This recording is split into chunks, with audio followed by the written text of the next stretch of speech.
Banyak orang bilang, politik dan kekuasaan di negeri ini adalah milik mereka yang lahir dengan sendok perak di mulutnya. Milik mereka yang punya nama besar di belakangnya. Tapi, pria ini menghancurkan teori itu. Tanpa dinasti, tanpa warisan, dan tanpa privilege. Dari debu jalanan di fak-fak hingga karpet merah istana negara. Dari teriakan mencari penumpang angkot hingga perintah yang menggerakkan investasi triliunan rupiah. Inilah Bahlil Lahadalia, seorang petarung sejati yang mengubah kemiskinan menjadi senjata.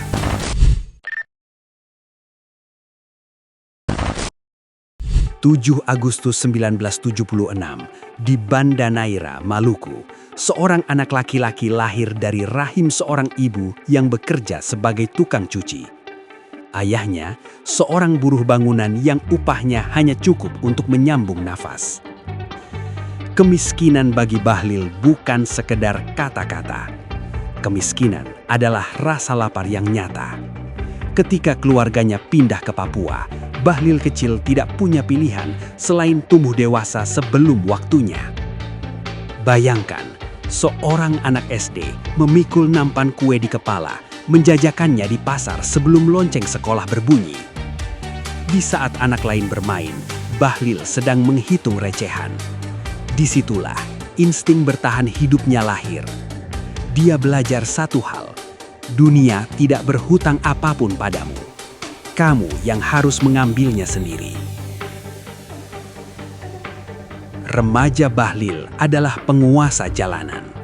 Dia menjadi konduktur, lalu naik menjadi supir angkot. Di balik kemudi itu, dia melihat dunia yang jujur. Dia belajar negosiasi di terminal, tempat di mana hanya yang kuat yang bisa bertahan.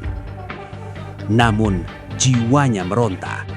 Dia tahu, jika dia terus di balik kemudi, dia akan terjebak selamanya. Saya memutuskan untuk menyatakan berhenti dari jabatan saya sebagai Presiden Republik Indonesia terhitung sejak saya bacakan pernyataan ini pada hari ini, Kamis 21 Mei 1998. 1998, reformasi pecah. Bahlil ada di garda depan. Dia memimpin massa, dia berteriak melawan ketidakadilan, hingga dia harus merasakan dinginnya sel penjara. Bagi Bahlil, penjara bukan akhir.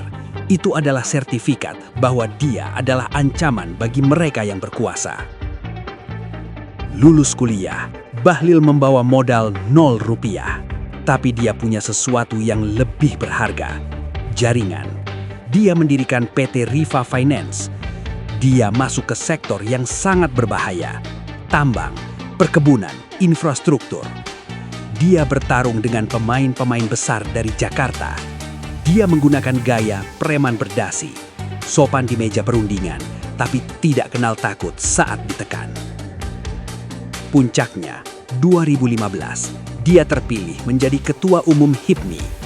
Anak daerah pertama yang berhasil menduduki kursi nomor 1 pengusaha muda Indonesia. Disitulah jalannya bertemu dengan Joko Widodo. 2019, Presiden Jokowi menariknya ke istana. Banyak yang meremehkan, banyak yang mencibir gaya bicaranya yang kental logat daerah. Tapi mereka lupa, dia adalah supir angkot yang terbiasa mengejar target. Di tangannya, hambatan investasi yang mangkrak bertahun-tahun, eksekusi, birokrasi yang berbelit-belit, potong. Hingga akhirnya di tahun 2024, dia mengambil kendali Partai Golkar. Kini, dia memegang 2 kunci paling vital di negeri ini, energi di kementeriannya dan suara politik di partainya. Kisah Bahlil adalah pengingat bahwa nasibmu tidak ditentukan oleh di mana kamu lahir, tapi oleh seberapa keras kamu bertarung. Tapi, kekuasaan besar selalu datang dengan tanggung jawab yang besar juga.